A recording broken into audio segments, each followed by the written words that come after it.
Good morning and welcome back to the channel. It is another beautiful day here in Washington State. It is. Can't complain about this weather. And yeah, I'm out here getting some things done. Cleaning up after a recent camping trip. Tell you about that here shortly. I know it's been a while since I've put anything up on the channel of any worth. But here we are. Yeah, things have been busy. Life's been busy. There's been a lot of changes going on. Most of them having to do with my mom and her health and my role as a caretaker. If it makes any sense, without getting too much into it. Anyways, yeah, things have been interesting. Things have been interesting. I haven't been able to really get out and do a lot of what I usually do during the summer. So it's been kind of a bummer, but at the same time, you know, family comes first, and it is what it is. So yeah, I'm out here, like I said, cleaning up after a camping trip last. It was about a week and a half ago now. I actually managed to take my mom camping out in Tuya, and it was a lot of fun. That's one of my favorite places, and she's never been out there, really. So I got to show her, Tuya. And we get to camp out there for a night. Originally it was supposed to be 2 nights, but just with her comfort level and everything like that, it worked out to be 1 night, and that was just fine with me. So I fished the Tuya River, which was more like a trickle because we haven't had any weather, rainy weather this summer, really. Yeah, anyways, it was good. I filmed quite a bit, but not enough to make a full video out of. I might insert some pictures here.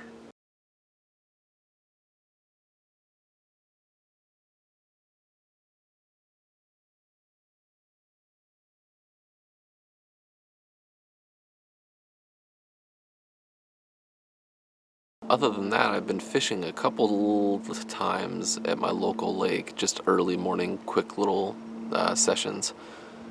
Talking like an hour and a half, 2 hours at the most.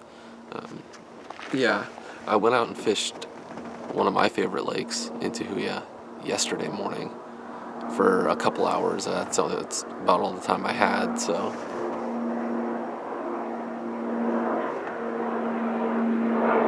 Pardon the interruption. We get a lot of air traffic around here going to Seattle, so mostly business jets and stuff like that, so they're usually pretty quiet, but occasionally one comes over a little low, and yeah. Anyways, what was I saying? I was talking about oh yeah, fishing, Tahuya Lake. Yeah, I went out and fished one of my favorite lakes. I only had like 2 hours, so I fished essentially one half of the lake, the north half. Would that be north? Yeah, north half of the lake. Just a bunch of docks and stuff like that, and I actually ended up catching like a three pounder. I wouldn't give him any more than that, but it was probably about 3 pounds, and put up a good fight, pull a little bit of drag. It was a good time. Hopefully sometime soon I can get out for like a full 8-hour session. It's been a long time since I put in some long hours on the lake, but again, just haven't been able to. So all that being said, I kind of wanted to come on here today and talk about Leathermans. I bought a new Leatherman 3 days ago now. Yeah, it's been 3 days. I purchased a new multi-tool not too long ago, a couple months ago here it seems like, and that was the Signal, the Leatherman Signal, which is a very, very awesome tool in its own right. But I purchased this, and I kind of thought that maybe I could I kind of thought I might be able to EDC this thing, that it would be like a good everyday carry tool. I was dead wrong. It's not really good at everyday carry tasks. A lot of the tools that I would be using a lot, the screwdriver and stuff like that, they're all on the inside of the tool, and they take a little bit of work to get to, and yeah, it's not great for EDC. There's quite a few shortcomings. And yes, before you light up the comment section, I know it was not designed for typical EDC use. It was designed for outdoors use and survival and camping, hunting, fishing, hiking, that kind of thing, I guess. Maybe not hunting, but anyways, a good outdoorsman's tool. But I found myself needing something of the more typical EDC variety, something that would fit, you know, just kind of an average dude's everyday carry. So I realized this problem really shortly after getting the Signal, and so I got the Signal while Mike Hawk Hobbies was here on my side of the mountains. And then like a couple weeks, 3 weeks later, I think, I went to his side of the mountains. I went out to Moses and got my hands on the Free P2, which I now own. Just kind of making a long story short. Yeah, I've got the P2 now.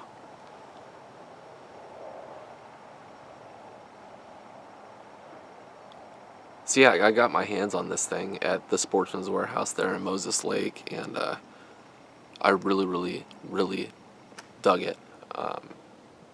I thought to myself, man, I'm gonna own that sometime soon. So yeah, here we are a couple months later, or about a month and a half later. I chew on things for a while, if that's not apparent on this channel. You know, I picked this up at my sporting goods store, my local sporting goods store, which is a Sportsman's Warehouse. That's just what happens to be my local sporting goods store. Yeah, went in there and they had one.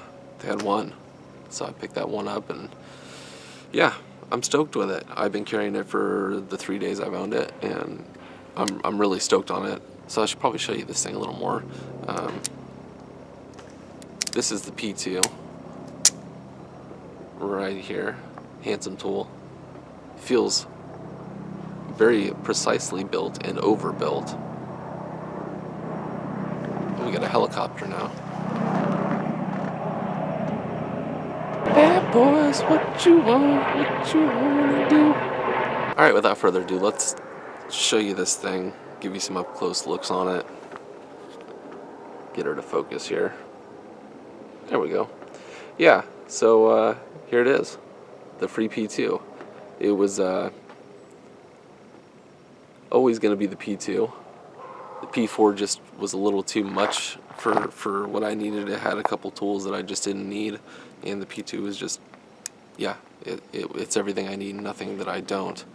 This has got the same clip as all the other Free series, including my T4, which isn't thrilling, but I know that these are cheap and easy to replace, and they will bend back like over a dozen times, because I've done that.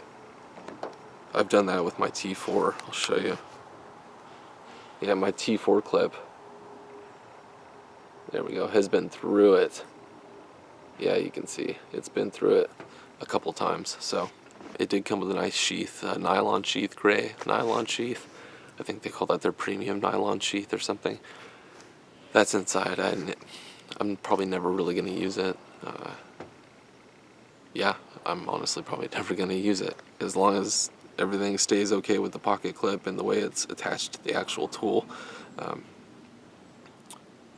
Yeah, we'll just keep carrying it, utilizing the pocket clip. So this thing is very satisfying to fidget with, which is weird for a multi-tool, but the magnets, I think it utilizes magnets to actually keep the tool closed right here.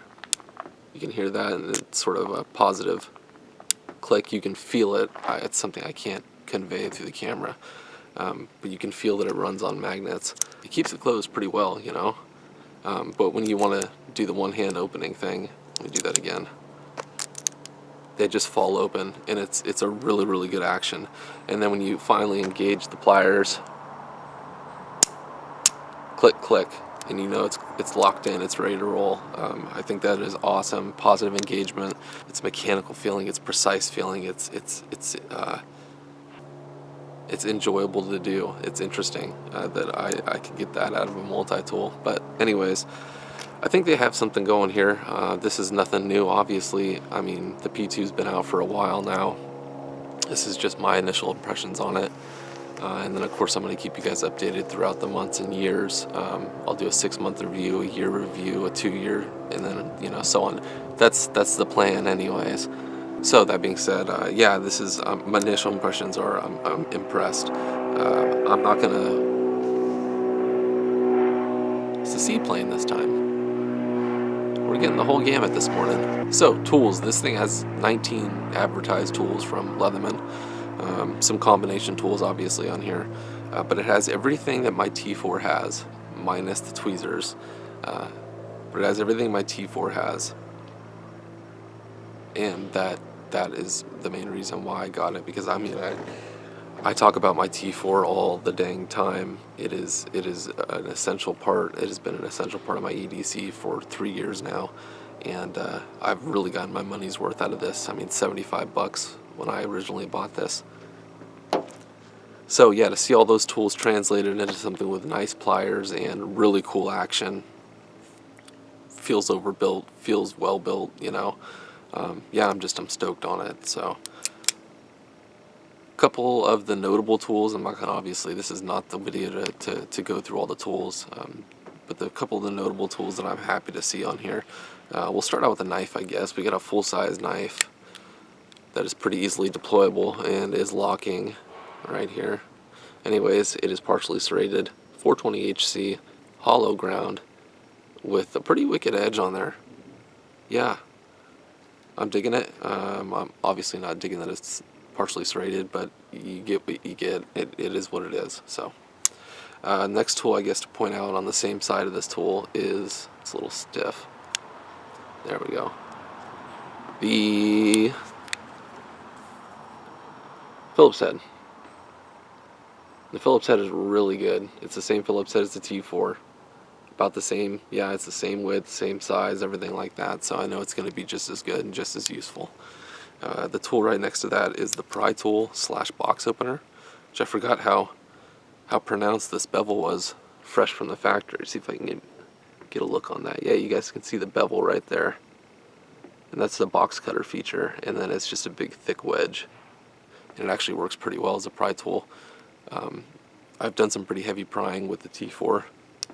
T4's got the same one. I've done some heavy prying with the T4 to where I thought it was going to break, but it just held up. So they're pretty good thick stock tools, and you know they seem to handle some pretty heavy use very well. So I guess the last tool I want to show you is the scissors. Those are on the opposite side as the blade. Yeah, we've got the same awesome scissors. Yeah, these are great. These will cut fishing braid super clean, which is no easy task in my opinion. The fishing braid's pretty tough stuff, especially like the 50-pound variant. But anyways, it cuts real good, and I'm stoked that I get this tool in the P2. All right, I think that's going to be it for initial impressions on the Leatherman Free P2. I will keep you guys absolutely up to date on this thing and how it is to carry and how it is to use. Yeah, expect to see this as a regular member of the EDC from here on out. At least that's the plan. Alright guys, I think that's going to do it for this little video today. Things I got coming up, I don't know what I have coming up. I will try to keep you guys abreast of what I got coming up as far as like fishing or camping plans, stuff like that. Still got some work to do on the Civic, which I'm sitting here on. Got some work done to it, but she still needs some work done to her. Yeah, alright, yeah, I guess that'll do it. Thanks for sticking around and staying tuned through all these weird ups and downs. Yeah, means a lot. Yeah, I guess I'll see you guys in the next video. Don't know exactly when that's going to be, but I'll try to make it soon. Alright, later.